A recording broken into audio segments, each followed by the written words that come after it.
Hi, I'm filming this in Montpellier after our 3-week trip to the UK. This video is a second part of a 3-video series about what we did in Britain. So in the first video, I showed you what it was like to drive from Montpellier to Bilbao, which is a port in northeast Spain. That was a 700-kilometer drive, so if you haven't seen that, go and check it out. And in this video, I'm going to show you what it's like to take a car and a bunch of people, we're a family of 5, on a car ferry from Bilbao all the way across the Bay of Biscay, around the coast of Brittany and into the Channel to Portsmouth in the south of England. In the third video, I'll show you a bunch of footage about what we did in the UK, what we saw and what it was like to sail back. But for now, this is what it was like to get on the ferry and sail all the way to England. So like I said in the first video, Bilbao is really industrial. It's a major port in northeast Spain. The apartment we were staying in, you can see it in the first video, it was only like a 15-minute drive to the ferry port. We were getting a Brittany Ferries ship. They run ferries from Bilbao to Ireland and the south of England. So it was a French ship and we just drove there. It was really, really easy. I think the girls with their nails done now.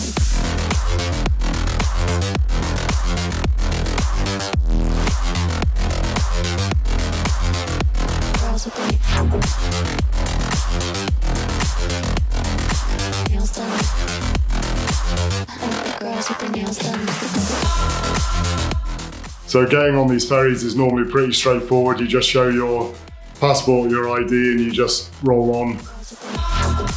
The authorities that are there are mainly concerned with people trafficking, so they always check to make sure that everyone in your car matches with the ID. There's a risk of getting searched, but this time nothing happened to us and we just went onto the ship. There was just a bunch of waiting around. Actually entering the ship by car can be quite intense sometimes, but here there was no problem at all. We just followed the line of cars and rolled on. The stewards just told us where to park and that was it.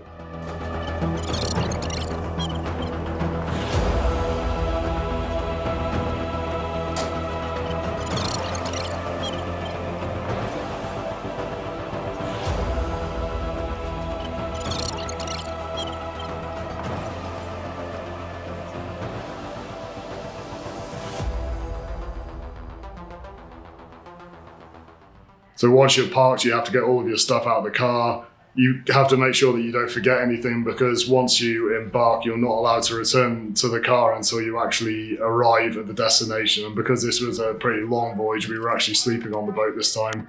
It was really important to make sure that we had everything with us.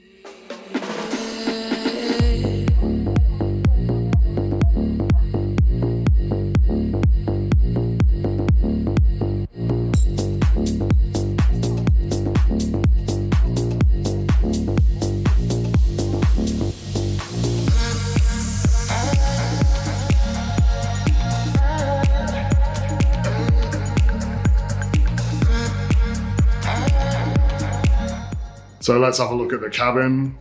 Effectively, these ships are just floating hotels. I used to work on a cruise ship actually, but that's a different story. So let's just take a look at where we were staying on this ship. The maximum size for these cabins is 4 berths. So we're a family of 5, so I had to share a bed with Fiona, which kind of sucked actually. They're not actually very massive, but for a family of 4, it would be extremely comfortable. Every cabin has its own shower, bathroom, TV with films on demand, major UK and French TV channels. So really, it's pretty cool. You can, spend a pretty agreeable night on these boats. So the first half a day of the crossing was just dead. The sea was so calm. I've barely ever seen sea like that on any crossing anywhere in the world. The sky was completely overcast, so the decks were empty, really very little going on. In the evening, things livened up a bit. France were actually playing Spain in the European Championships. As I said, we had TV in the cabin, so we were able to watch it there, which was really cool. But most people went to the bar to watch it, so it was quite lively. But unfortunately, fortunately if you're Spanish, France actually lost 2-1. So The entire event was pretty subdued. There wasn't exactly a massive party afterwards, put it that way. What I didn't expect from this crossing was to learn that the Bay of Biscay is actually a major area for whale watching. It's actually the 5th best area in the world, apparently. There was a charity operating on the boat called Orca. I'll leave a link to them in the description because they do really awesome work. They were super friendly, like really happy to talk to people about what they do. So we spent the majority of the evening not watching football, but actually looking for whales and dolphins from the observation deck on the top of the ship, which was amazing. I don't have any footage of what we saw, unfortunately, but we did see a load of dolphins with the naked eye, and the people with binoculars were able to see fin whales on the horizon, which was really exciting, super cool. Just generally a really lovely experience, really nice people.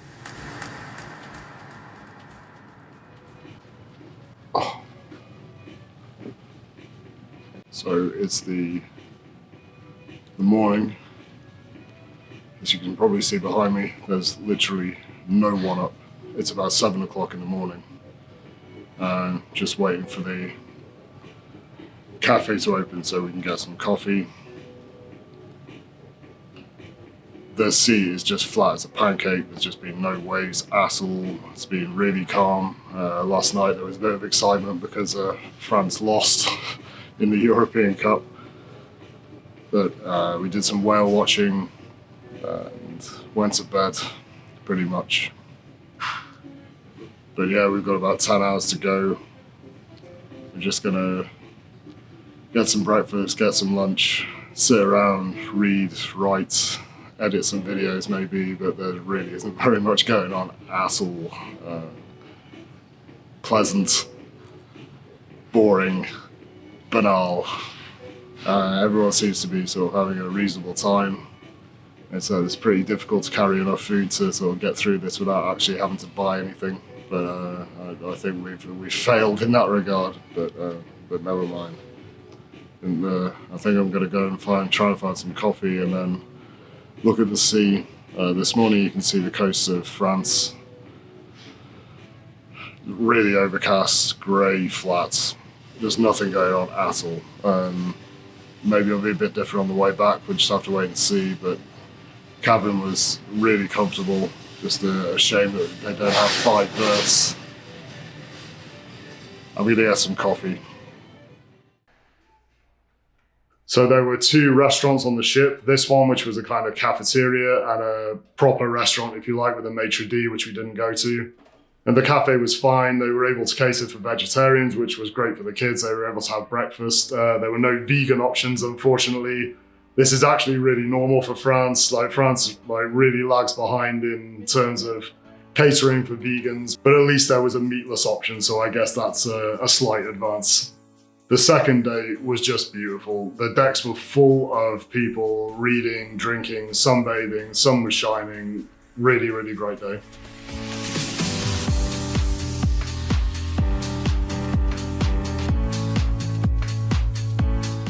So we've only got a couple of hours of this trip to go.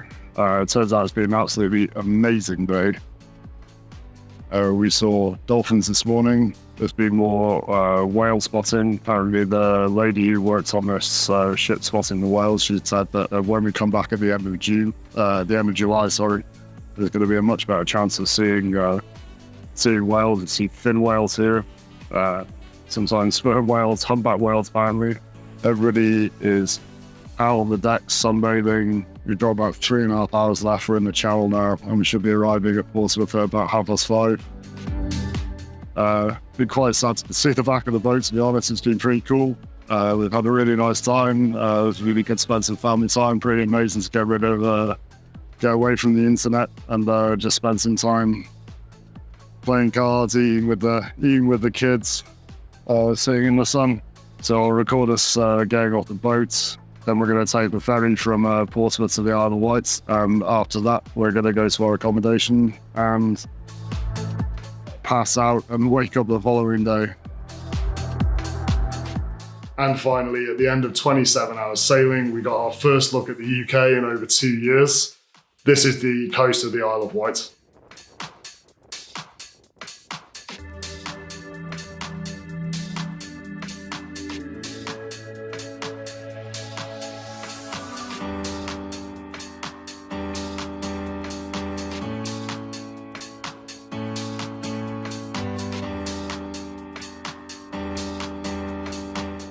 And that was it.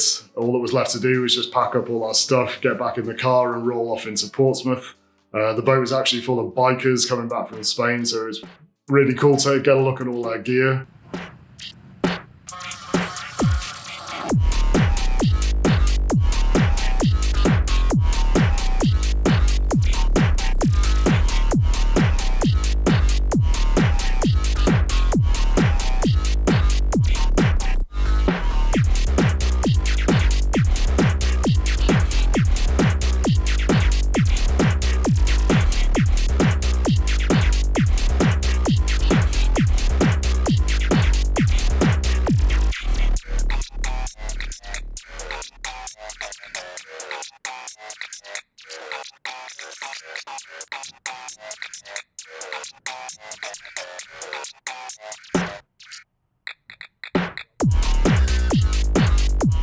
As I said earlier, if you haven't watched the first video of what it was like to get from Montpellier to Bilbao, go and take a look.